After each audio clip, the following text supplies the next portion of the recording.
మన ప్రభువును ప్రియ రక్షకుడైనటువంటి యేసుక్రీస్తు నామమున మీ అందరికీ శుభములు వందనములు తెలియజేయచ్చు ఉన్నాను. ఈ లెంటు దిన ధ్యానంలో భాగంగా 35వ రోజున పస్కా బలి పశువు అనేటువంటి అంశం ద్వారా మీతో కొన్ని విషయాలు పంచుకోవాలని నేను ఆశపడుతూ ఉన్నాను. అందరు తలలు వంచి కళ్ళు మూసుకున్నట్లయితే చిన్న ప్రార్థన చేసుకొని మన వాక్య ధ్యానంలోనికి వెళదాం. మా ప్రభువా, మా దేవ, మా యొక్క వాక్య ధ్యానం అంతటిలో మీ యొక్క కృపచేత మమ్మల్ని నడిపించుమని యేసయ్య నామములో అడిగి వేడుకుంటున్నాము తండ్రి, ఆమెన్. పస్కా పండుగను గురించి, పస్కా బలి పశువును గురించి మనం కొంచెం ఇంట్రడక్షన్ చూసిన తర్వాత వాక్య ధ్యానంలోనికి వెళదాం. నిర్గమాకాండము 12వ అధ్యాయంలో ఈ పస్కా పండుగను గురించి, పస్కా బలి పశువు గురించినటువంటి నియమ నిబంధనలన్నీ కూడా స్పష్టంగా రాయబడి ఉన్నాయి. అక్కడ జరిగినటువంటి సందర్భమును మనం ఒకసారి పరిశీలించినట్లయితే, ఇజ్రాయెల్ ప్రజలు బహుబానిసత్వం చేత ఫరో రాజు కింద ఐగిప్తు దేశంలో బానిసలుగా ఉన్నప్పుడు వారిని ఆ బానిసత్వం నుంచి విడిపింపడానికి దేవుడైనటువంటి యెహోవా అబ్రహాముకు చేసినటువంటి వాగ్దానమును బట్టి ఆ బానిసత్వం నుంచి విడిపింపడానికి మోషే అహరోనులను ఫరో రాజు యొద్దకు పంపించినప్పుడు అనేకమైనటువంటి తెగుల చేత వారిని మొత్తినప్పటికీ ఫరో రాజు తన యొక్క హృదయమును కఠినపరుచుకొని ఇజ్రాయేలీలను పంపనుద్దేశించకుండా ఉన్నప్పుడు అప్పుడు దేవుడైనటువంటి యెహోవా ఒక భయంకరమైనటువంటి తెగులును ఐగిప్తీయుల మీదకి రప్పింపబోతున్నాడు. అదేమనగా ప్రతి కుటుంబంలో తొలుచూలు పుట్టినటువంటి సంతానము మరణించడం అనేటువంటి ఒక భయంకరమైనటువంటి తెగులును రప్పింపబోతుండగా ఆ తెగులు నుంచి ఇజ్రాయెల్ ప్రజలను కాపాడడానికి దేవుడు ఒక బలిని ఏర్పాటు చేసి ఉన్నాడు. అది పస్కా బలి. ఆ యొక్క బలి పశువును ఏ విధంగా వారు సేకరించాలనేటువంటి విషయాన్ని కూడా మోషే ద్వారా ఇజ్రాయెల్ ప్రజలకు తెలియజేయడం జరిగింది.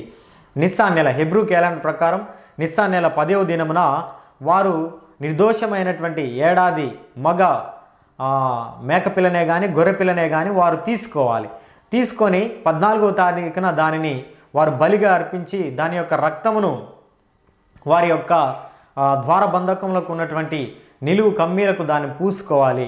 అప్పుడు మరణ సంహారపు దూత ఆ యొక్క దరవాజకు ఉన్నటువంటి నిలువు కమ్ములకు ఉన్నటువంటి ఆ రక్తపు మరకలను చూచి ఆ యొక్క కుటుంబంలోనికి మరణ సంహారపు దూత రాకుండా దాటిపోయేటువంటి విధానమును దేవుడైనటువంటి యెహోవా నియమించినటువంటి విధానమే ఆ యొక్క పస్కా పండుగ లేదా పస్కా బలి పశువు అనేటువంటిది. ఇది పస్కా పండుగ గురించినటువంటి ఇంట్రడక్షన్. అయితే ఈ లెంటి దినాలలో దీనిని మనం ఎందుకు జ్ఞాపకం చేసుకుంటున్నామని కనుక మనం పరిశీలించినట్లయితే, ఆ పస్కా పశువు ఇప్పుడు మనందరి నిమిత్తం ఆనాడు ఇజ్రాయెల్ ప్రజలను బానిసత్వం నుంచి విడిపింపబడడానికి పస్కా బలి పశువు ఏ విధంగా అయితే ఉపయోగపడిందో, బలి అయినదో, ఆ రీతిగానే యేసు ప్రభువారు సరిగ్గా నిస్సాన్ నెల 14వ దినముననే ఆయన శిలువలో బలియాగమయ్యాడు.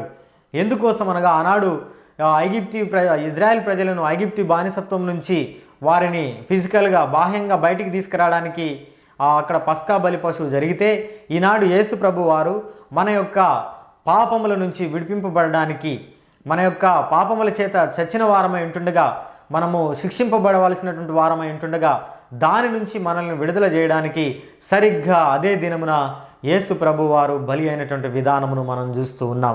మరి పస్కా బలి పశువును మనం గమనించినట్లయితే నిర్గమాకాండము 12వ అధ్యాయము 46వ వచనంలో ఆ పస్కా బలి పశువు యొక్క ఒక్క ఎముక కూడా విరగొట్టబడకూడదు.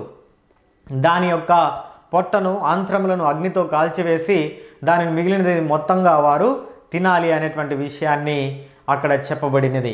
ప్రియమైనటువంటి దేవుని బిడ్డలారా, అదే రీతిగా యేసు ప్రభు వారి ఎముక కూడా ఒక్కటి కూడా ఇరుగగొట్టబడలేదు అనేటువంటి విషయాన్ని మనం గమనించవలసినటువంటి అవసరం ఉన్నది. పరిశుద్ధుడైనటువంటి యోహాను రాసిన సువార్త 19వ అధ్యాయం 33వ వచనంలో యేసు ప్రభు యొక్క ఒక ఎముక కూడా విరగొట్టబడలేదు పస్కా బలి పశువు మాదిరిగా. ప్రియమైనటువంటి దేవుని బిడ్డలారా, మనందరి నిమిత్తము యేసు ప్రభు వారు మనందరి పాపముల నిమిత్తము బలి అయి ఉన్నారు. అందరి పాపములను మోసుకొని పోయేటువంటి అజాజియేల్ అనేటువంటి మేక ఏ విధంగా అయితే అరణ్యములోనికి ఇజ్రాయెల్ సమాజం అంతటి పాపములను మోసుకొని వెళుతుందో, అదే రీతిగా ఇప్పుడు యేసు ప్రభు వారు ఈ పస్కా బలిగా మనందరి నిమిత్తము ఆ గోల్గోతా కొండ మీద బలి అయినటువంటి విధానం మనం గమనిస్తూ ఉన్నాం. అయితే ఎవరైతే ఈ పస్కా పండుగను ఆచరించరో ఇజ్రాయెల్ ప్రజలలో, వారందరూ కూడా దేవుని ప్రజల నుండి కొట్టివేయబడతారు. ఈనాడు కూడా మనము దేవుని యొక్క రక్త మాంసములలో మనము పాలు పొందని ఎడల, ప్రభు బల్ల ఆరాధనలో మనము పాలు పొందని ఎడల, మనము కూడా దేవునితో మనకు ఎలాంటి పాలు పంపులు లేవు అనేటువంటి విషయాన్ని మనం గమనించాల్సినటువంటి అవసరమై ఉన్నది. నేనే జీవాహారము అని చెప్పి ఉన్నాడు. మనం ఇంకా పస్కా పండుగలో వారు తినేటువంటి రొట్టెను ఒకసారి పరిశీలించినట్లయితే ఆ రొట్టె కూడా పులియని రొట్టెను మాత్రమే వారు తినాలి, చేదు కూరలతో దాన్ని తినాలి. అయితే పులియని రొట్టె అనగా అది కూడా నిష్కలంకమైనటువంటి దానికి సూచనగా ఉన్నది, నిర్దోషమైనది. ఈ యొక్క లక్షణాలన్నీ కూడా యేసు ప్రభువులో కనపడుతూ ఉంటాయి. నిర్దోషమైనటువంటి మేకపిల్ల లేదా గొర్రెపిల్ల ఆయన, లేకపోతే పొంగనటువంటిది అనగా పులియనిది అయినటువంటిది, దోషం లేనటువంటిది అయినటువంటి దేహము ఆయనది. ఆయన అంటున్నాడు, కొత్త నిబంధనలో మనకు ఒక కమాండ్ ఇచ్చి ఉన్నాడు, నా యొక్క శరీరము తిని నా రక్తము తాగువాడే నిత్య జీవం పొందుకునేవాడు, నావాడు అని ఆయన యేసు ప్రభు వారు చెప్పి ఉన్నాడు. ప్రియమైనటువంటి దేవుని బిడ్డలారా, ఆ యొక్క శరీర రక్త మాంసములు పొందుకోవాలంటే మనం ముందుగా బాప్తిస్మం తీసుకొనవలసినటువంటి వారమై ఉన్నాం. మనము బాప్తిస్మం అనగా మారు మనసు కడగబడినటువంటి వారమై ఆయన యొక్క శరీర రక్త మాంసములు పుచ్చుకొనవలసినటువంటి అవసరం ఉన్నది. లేని ఎడల ఆయన ప్రజల్లో నుంచి మనల్ని కొట్టివేసేటువంటి అవకాశం ఉన్నది. కనుక ఈ పస్కా బలి పశువులు ఏ విధంగా అయితే ఉండి ఉన్నదో, ప్రియమైనటువంటి దేవుని బిడ్డలారా, ఆనాడు యేసు ప్రభు వారు పస్కా పండుగను ఆచరించేటువంటి ఆ దినములలో, చివరి దినములలో మనం ఒకసారి గమనించినట్లయితే వారికి ఓల్డ్ టెస్టిమెంట్ కింద, పాత నిబంధన కింద ఉన్నటువంటి ప్రతి ఒక్కరు కూడా ఆ పస్కా పండుగకు హాజరు కావాలి. ప్రతి పురుషుడు కూడా హాజరు కావాల్సినటువంటి పరిస్థితి ఉంటుంది. కాబట్టి దాదాపు ఈ యొక్క 12 గోత్రముల నుంచి 27 లక్షల మంది ప్రజలు అక్కడ పోగయి ఆ యొక్క పండుగను ఘనంగా ఆచరించేవారు. ప్రియమైనటువంటి దేవుని బిడ్డలారా, ఇప్పుడు మనము కూడా ఈ పరిశుద్ధమైనటువంటి పస్కాను మనము భుజించవలసినటువంటి వారమై ఉన్నాం. ఆ పస్కా బలి పశువుగా యేసు ప్రభు వారు మనందరి నిమిత్తము ఆయన శిలువలో బలి అయి ఉంటుండగా, ఆనాడు వారు ద్వారబంధకములకు ఆ యొక్క రక్తము రాసుకొని ఉన్నారు. ఇప్పుడైతే మనము దానిని ఏకంగా తాగవలసినటువంటి వారమై ఉన్నామనేటువంటి విషయాన్ని యేసు ప్రభు వారు ఆ చివరి ప్రభురాత్రి భోజనంలో ఆయన ఒక గిన్నెను పట్టుకొని ఆ గిన్నెలో తన యొక్క ఉన్నటువంటి ద్రాక్షరసం, ఇది నా రక్తము అని చెప్పి ఉన్నాడు. ఆయన ఒక రొట్టెను పట్టుకొని విరిచి, ఇది నా శరీరము, దీన్ని తినండి అని ఆయన చెప్పాడు. నేను వచ్చే పర్యంతము దీన్ని కొనసాగించండి అనేటువంటి విషయాన్ని కూడా ఆయన చెప్పినటువంటి విధానమును మనం జ్ఞాపకం ఉంచుకోవాల్సినటువంటి అవసరం ఉన్నది.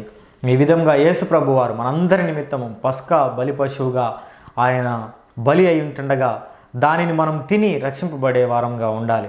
ఆనాడు ఇజ్రాయిల్ అందరూ కూడా ఆ యొక్క గొప్ప తెగులును, మరణ సంహారపు దూత నుంచి వారు రక్షింపబడి ఉన్నారు. ఆ పస్కా పశువును భుజించి దాని యొక్క రక్తమును వారి ద్వారబంధకములకు రాసుకొని, ఈనాడు మనము కూడా ఆయన యొక్క శరీరము తిని ఆయన యొక్క రక్తమును తాగి మనందరము కూడా ఆ విధంగా మరణం నుంచి తప్పింపబడేటువంటి వారంగా, నిత్య జీవములో ప్రవేశించే వారంగా ఉండునట్లు దేవుని యొక్క కృప మనందరికీ తోడై ఉండునుగాక. అందరి తలలు వంచినట్లయితే చిన్న ప్రార్థన చేసుకొని మన వాక్య ధ్యానాన్ని ముగిద్దాం. మా ప్రభువా, మా దేవా, మా యొక్క వాక్య ధ్యానం అంతటిలో మీ యొక్క కృపను మాకు తోడుగా ఉంచి నడిపించినటువంటి విధానమును బట్టి మీకు స్తుతులు స్తోత్రములు చెల్లిస్తున్నాం. ప్రభువా, ఆనాడు ఐగిప్తి దేశంలో తండ్రి మరణ సంహారపు దూత వారి యొక్క గృహంలోనికి రాకుండా వారు పస్కా బలి పశువు యొక్క రక్తమును వారి ద్వారా బంధకములకు పూసుకొనడం ద్వారా వారు రక్షింపబడి ఉన్నారు. ప్రభువా, ఈనాడు మేము కూడా నీ ప్రియ కుమారుడైనటువంటి యేసుక్రీస్తు యొక్క రక్తం ద్వారా దానిలో మేము పాలు పొందుకొని నిత్య జీవమును పొందుకొనుటకు తండ్రి ఆయన యొక్క శరీరమును తిని ఆయన యొక్క రక్తము తాగేటువంటి గొప్ప ఆధిక్యతను, భాగ్యమును మా అందరికీ దయచేయండి. ఇంకను ఎంతమంది బిడ్డలైతే తండ్రి నీ యొక్క శరీర రక్త మాంసములో పాలు పుచ్చుకొనలేకపోతున్నారో వారందరూ కూడా నీ వైపు తిరుగుటకు నీ యొక్క కృపను చూపించండి. ఈ యొక్క పస్కా బలి పశువు యొక్క సారాంశమును వారు ఎరిగినటువంటి వారై తండ్రి దానిలో పాలు పొందుకుంటకు మీ యొక్క కృపను చూపించుమని యేసయ్య నామములో అడిగి వేడుకుంటున్నాము తండ్రి. Amen. Praise the lord. Thank you.